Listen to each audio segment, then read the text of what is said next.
নমস্কাৰ মই পৰেশ মালাকাৰে প্ৰাসংগিক প্ৰশ্নলৈ আপোনালোকক আদৰণি জনাইছোঁ। মই কেইবাখনো কিতাপ সম্প্ৰতি একেলগে পঢ়ি আছোঁ। তাৰ ভিতৰতে একেবাৰে শেহতীয়াকৈ খলাই পঢ়া কিতাপ দুখন হ'ল ইয়ানুন লিৰ things in nature merely grow আৰু আনন্দ তেলটুম্বেৰ the cell and the soul. চাবলৈ গ'লে এই দুয়োখন কিতাপ একেবহাই শেষ কৰা কিতাপ, কিন্তু মোৰ হাতত ইমান সময় ক'ত। এই কিতাপ দুখনৰ প্ৰথমখনৰ বিষয়বস্তু হ'ল এজনৰ পিছত এজনকৈ লেখিকা লিৰ দুয়োজন ল'ৰাৰ আত্মহত্যা। ভাবি চাওক, গভীৰভাৱে ভাবি চাওক, তেনে এটা পৰিস্থিতিত মাক দেউতাকৰ অৱস্থা কি হ'ব পাৰে। তেনে এটা অৱস্থাৰ মনৰ অনুভৱ উপলব্ধি ভাষাৰে জানো প্ৰকাশ কৰিব পাৰি। 172 পৃষ্ঠাৰ কিতাপখনৰ মই এতিয়ালৈকে 65 পৃষ্ঠালৈ পঢ়িছোঁ। এখন অসাধাৰণ কিতাপ। আমি প্ৰায়ে ভাষাৰ সম্প্ৰসাৰণ আৰু সীমাবদ্ধতাৰ কথা কওঁ। এই কিতাপখন যেন তাৰ এটা জীয়া সম্পৰীক্ষাহে, কিন্তু লিয়ে কেতিয়াও নিজৰ মৰ্যাদা আৰু নিয়ন্ত্ৰণ হেৰুওৱা নাই। সেইটো এই কিতাপখনৰ এক অন্যতম আকৰ্ষণ। তাৰপিছত আহিল তেলটুম্বেৰ কিতাপখনৰ কথা। এই কিতাপখনেও আপোনাক টানি লৈ যাব। কিতাপখন যেন আপুনি পঢ়ি শেষ কৰিব। বিখ্যাত ভীমা কোৰেগাঁও গোচৰৰ কথা খবৰ ৰখা মহলে জানে। তেলটুম্বে কেতিয়াও ভবা নাছিল যে তেওঁৰ দৰে কৰ্পোৰেটত ইমান ভাল পদবীত থকা মানুহ এজনে কেতিয়াবা জেলৰ ভাত খাব লাগিব। অৱশ্যে তেওঁ এজন মানৱ অধিকাৰ কৰ্মী আছিল আৰু এজন প্ৰখ্যাত আম্বেদকাৰ স্কলাৰ। তেওঁৰ iconoclast a reflective biography of doctor Babasaheb Ambedkar এখন অতি গুৰুত্বপূৰ্ণ কিতাপ। পণ্ডিত সমাজে এই কিতাপখন ভূয়সী প্ৰশংসা কৰিছে। মোৰ এই কিতাপখন নাই, দুই এদিনতে পাম। এইখিনিলৈ ইমানেই আছিল। তাতে কালি বন্ধু প্ৰদীপ খাটনিয়াৰে ফোন কৰিলে ৰাতিপুৱা, আপোনাৰ কোনো খবৰ নাই, বোধহয় ৰাজনৈতিক কামত ব্যস্ত। মই বোলো কথাটো নোহোৱা নহয়, কিন্তু পঢ়া শুনাও চলি আছে। মোৰ ৰাজনৈতিক কামৰ মোৰ চিন্তাৰ লগতো এটা সম্পৰ্ক আছে বুলি মই ভাবোঁ। তেতিয়া খাটনিয়াৰে এটা বৰ ধুনীয়া কথা ক'লে। বোলে প্লেটোৱে জানো কোৱা নাছিল আইডিয়াজ আৰ আইডিয়েলছ বুলি। হয়তো প্লেটোৰ মতে ধাৰণাটো হৈছে আদৰ্শ। বাস্তৱ বস্তুটো যিমানেই সেই ধাৰণাটোৰ খাইলাখ হ'ব, সিমানেই সি সিদ্ধিৰ ফাললৈ যাব।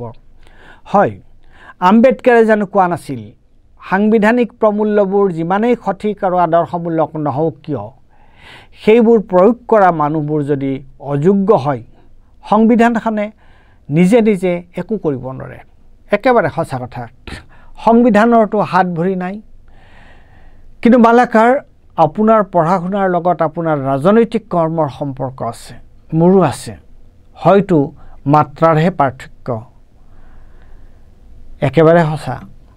মোৰ কোনো ক্ষমতাৰ লালসা নাই, যেনেদৰে হীৰেণ গোহাঁই হৰে কৃষ্ণ ডেকাৰ দৰে মানুহৰ নাই। তেন্তে আমি কিয় এইবোৰত লাগি আছোঁ? আমাৰ তাৰণা কি? নৈতিক, গণতন্ত্ৰ, আইনৰ শাসন, এইবোৰ। তাৰপিছত আহিল তেলটুম্বেৰ মহাৰাষ্ট্ৰৰ তালুজাৰ জেলত ৰখাৰ কথাটো। সেইখন জেলতে কিছুদিনৰ কাৰণে আছিল আদিবাসীসকলৰ মাজত কাম কৰা ষ্টেন স্বামী।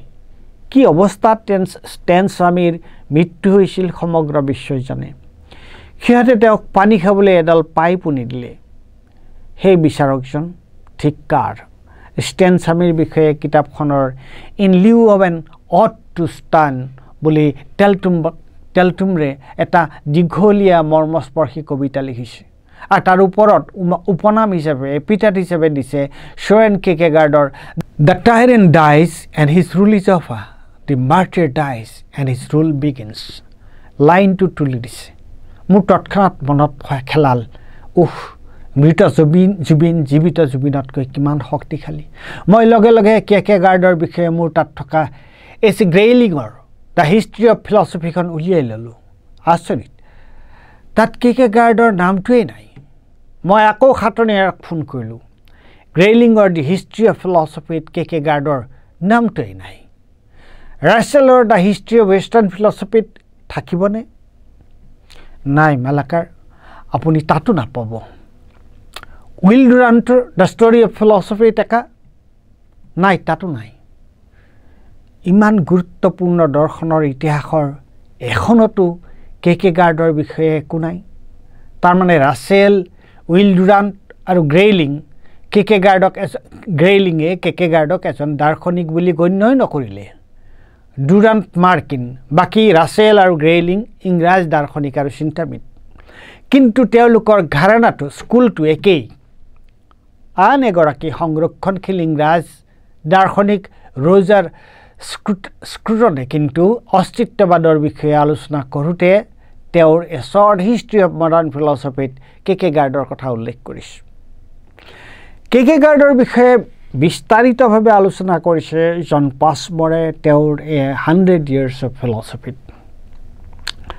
পাছমৰ হ'ল এগৰাকী অষ্ট্ৰেলিয়ান দাৰ্শনিক কিন্তু উইলিয়াম হাবেনৰ অকমানি অতি সৰু কিতাপ এখন নাম হৈছে দস্তয়েভস্কি কেকেগাৰ্ড নিটছে এণ্ড কাফকা তাত কিন্তু কেকেগাৰ্ডৰ বিষয়ে অতি সবিস্তাৰে পাওঁ তেওঁলোকে কেকেগাৰ্ডক কিয় গুৰুত্ব দিয়া নাই তেওঁলোকৰ কাৰণে দৰ্শন জগতৰ জীৱনক বুজা এক তাত্ত্বিক জ্ঞান মাৰ্গহে কিন্তু কেকেগাৰ্ড আৰু নিটছেৰ বিশুদ্ধ জ্ঞান তত্ত্বৰ প্ৰতি আগ্ৰহ নাছিল তেওঁলোকৰ কাৰণে গুৰুত্বপূৰ্ণ আছিল একোজন মানুহৰ দুখ সুখ আৰু অস্তিত্বৰ প্ৰশ্নটো ষ্টেন স্বামীৰ অস্তিত্বৰ কথাটোৱে চাওক তেওঁ তামিলনাডুৰ তিৰুচিৰাপল্লীৰ পৰা ৰাঞ্চিলৈ আহিছিল আদিবাসীসকলৰ মাজত তেওঁলোকৰ কল্যাণৰ হকে কাম কৰিবলৈ কিন্তু তাৰ বাবেই তেওঁ বহুজাতিকৰ ৰাষ্ট্ৰৰ ৰোষত পৰিল যি ৰাষ্ট্ৰৰ বিচাৰকে 83 বছৰীয়া পাৰ্কিনছন ৰোগত ভুগি থকা হাত কঁপি থকা মানুহজনক সামান্য পাইপ এডাল মঞ্জুৰ নকৰিলে তেতিয়া সমগ্ৰ বিশ্বই মানৱ অধিকাৰ ভংগৰ এই ঘটনাটোক কেনেকৈ গৰিহণা দিছিল আমাৰ এতিয়া মনত আছে গতিকে আদৰ্শ কেৱল কাগজত থাকিলে নহ'ব তাক মাটিলৈ নমাই আনিব লাগিব ধন্যবাদ